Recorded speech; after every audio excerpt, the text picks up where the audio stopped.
Slowbro has been around since Generation 1, and it's been a pretty relevant Pokemon for a very long time. As of Generation 7, however, Slowbro's usage has dropped drastically to the point where it fell all the way down to the NU tier. This is pretty strange considering it has always hovered around the OU, UU, and BL range. So what happened to Slowbro? Let's talk about what happened to Slowbro and why it isn't used nearly as much anymore today. Before we talk more about Slowbro, make sure you guys click that like button if you want to support the channel, and of course subscribe if you haven't already. Giving a brief overview on Slowbro, it is a water and psychic type Pokemon with a stat line of 95 HP, 75 attack, 110 defense, 100 special attack, 80 special defense, and 30 speed. Slowbro also has the abilities Oblivious, Own Tempo, and Regenerator, with Regenerator being the best of the three. In Generations 1 and 2, all Slowbro really did was just sit there, take hits, click Surf, and sometimes other setup moves like Amnesia, which was a pretty broken move in Generation 1 by the way, or recover its health with Rest. In Generation 2, Slowbro did gain a few more weaknesses however, due to it now being weak to Ghost as opposed to immune to it as it was in Generation 1, and gaining a weakness to the newly introduced Dark type. Moving on to Generation 3, where abilities were first added into Pokemon, and Slowbro didn't really have the greatest of abilities. It only had Oblivious and Own Tempo, which really aren't useful abilities at all, and it wasn't until Generation 5 that Slowbro gained a useful ability. Slowbro didn't change all too much between Generations 3 and Generation 4, outside of getting access to the move Slack Off, which was a much more reliable form of recovery compared to Rest.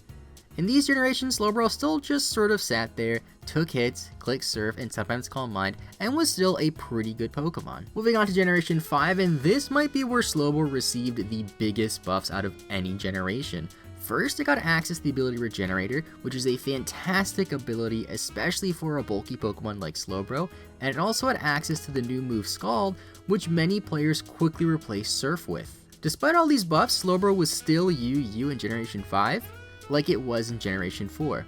Slowbro was a pretty nice and niche Trick Room user in the Generation 5 VGC formats that it was legal in. However, due to the popularity of some Pokemon such as Thundurus, Zapdos, and Chandelure, all which can hit Slowbro super effective at the time, it really wasn't the most common Pokemon. Going into early 6th generation with X and Y, Slowbro continued to be a pretty good Pokemon, even with the introduction of Mega Pokemon. Slowbro didn't get a Mega Evolution until the middle of Generation 6 with the release of Oras, so at this time Slowbro still hovered around the OU and UU range. Once Oras came out, Slowbro received a Mega Evolution with significantly higher defense and higher special attack, while all of the other stats were untouched. Mega Slowbro also has the ability Shell Armor, which prevents from being hit with a critical hit, which is kind of nice. However, I would still think that retaining Regenerator would have been a better ability. After Generation 7 came out, Slowbro's usage began to decline rapidly.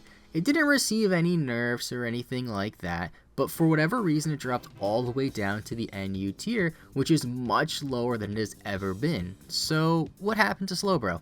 There were of course people who opted to use the Mega form over the regular form, which did decrease its usage a little bit, and in Generation 7 with the introduction of Z moves, Slowbro became a lot easier to break. We also had the release of Taboo Cocoa, which is a very common Pokemon in the format that can easily handle Slowbro. There was also the release of Tapu Fini, which is another bulky water type Pokemon that a lot of people replace Slowbro with, since it cannot be status in the Misty Terrain, has a better typing, and isn't as vulnerable to taunt as Slowbro. Unfortunately, Tapu Fini doesn't have the same amount of recovery as Slowbro does have Regenerator and Slack Off, however people still opted to use Tapu Fini over Slowbro. And that's pretty much why Slowbro's usage fell way off. It never got a nerf, and it is still a pretty good Pokemon in its own right, but similar to Jolteon, more Pokemon came out over the years that can do similar things, if not better things than Slowbro, and it just wasn't enough to keep up with all of the changes that have happened in Pokemon since Slowbro was released in Generation 1. And that'll be it for this video. If you guys want to see a specific Pokemon featured in the series in the future, make sure you leave a comment down below letting me know which Pokemon, but please only let me know a Pokemon that has fallen from grace. This means a Pokemon that was OU or even UU at one point that currently sits in a much lower tier. Thank you guys so much for watching. Don't forget to click that like button if you haven't already, and subscribe if you haven't. Have a good rest of your day. I will see you guys next time, and bye bye.